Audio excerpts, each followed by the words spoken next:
I would say you started the search as soon as you crossed the wood floor, so. But he might have gone to... Yeah. You don't have to do them in order. We want to see what the dog tells us. Oh, we're going to do all of them? Yeah. Nice, okay. So he had no problem going in there, did he? So this is the important piece. Where does the dog go next? I want the dog to actually choose as much as possible without you. And if the dog is very sticky, that's a separate training issue. And you know, not a bad thing, but maybe you built stickiness. So nice, good.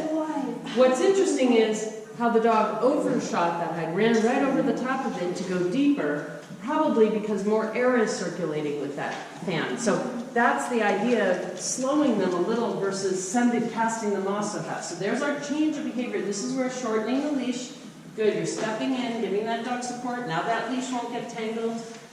And now you get to source it beautifully. Beautiful short leash right there, because as you're freedom again, there's our change of behavior and change of direction. And now the dog may, at working this, catch the counter hide before getting back to the bench. This is where you have to realize the change of behavior happened here at the corner, but another hide may catch the fancy of the dog, the cabinet hide, because more interest is over there, because more odor is by the corner, and we have another hide there. So this is where you kind of run away too quickly versus allowing the dog to work backwards towards where the change of behavior was. Yay, good boy. So before taking off and finishing the perimeter, you want to catch this bench hide. See, the dog's going to leave it, right? So go ahead and leave it, but this is where you have to be willing to revisit an area you had before.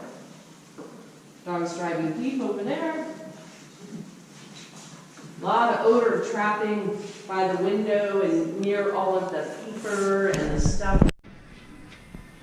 And look, the dog checks the underside of the table first because that's where you put hides. So, plus there might be like, right, so this is what's going to be a big interest to me. Does the dog come back and realize from that corner, because there was so much interest, that there was another hide? Because my initial change of behavior happened over here. Now this is where you have to know in trial, I'm going to pay again or I'm not. The dog just used that odor as an anchor.